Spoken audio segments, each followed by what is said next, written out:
என் அன்பு மகன் உங்கள் தளபதி விஜயின் நெஞ்சில் குடியிருக்கும் உறவுகளுக்கு என் வணக்கம். 2026 இந்த ஆண்டு இன்னும் சில நாட்களில் ஒரு மாற்றத்துக்கான ஒரு நாள். தமிழ் மக்களுக்கு, தமிழ்நாட்டிற்கு உண்மையான ஒரு மாற்றம். அதற்காக பல பேர் இயங்கிக் கொண்டிருக்கிறோம். அந்த இயக்கத்திற்கு ஊக்கம் கொடுப்பதற்காக, தமிழ்நாட்டின் எதிர்காலத்திற்காக உழைக்கக்கூடிய, போராடக்கூடிய ஒரு இளைஞன். எத்தனையோ தடைகள் எல்லாவற்றையும் தாங்கிக் கொண்டு ஒரு தொண்டனாக உங்களுக்கு தலைமையேற்க வந்திருக்கிறார்.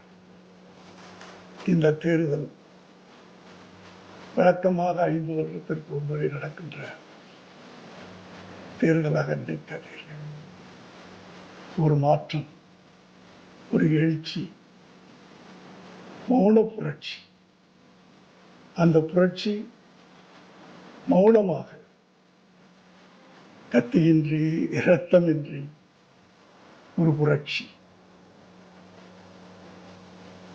50 ஆண்டுகளுக்கு பிறகு நடக்க வேண்டும் என்று பலருடைய கனவு.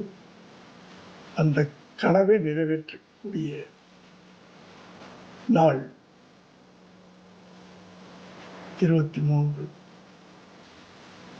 அந்த புரட்சி, அந்த மாற்றம் நடக்க வேண்டும் என்றால் உங்களுக்குள்ளே ஒரு விரல் புரட்சி நடக்க வேண்டும். அந்த ஒரு விரல் விசில். அந்த சின்னத்திலே நீங்கள் தட்டுகின்ற ஒரு வாக்கு மே மாதம் 4ஆம் தேதி தமிழகம் எங்கும் விசில் சத்தம் கேட்க வேண்டும். நன்றி.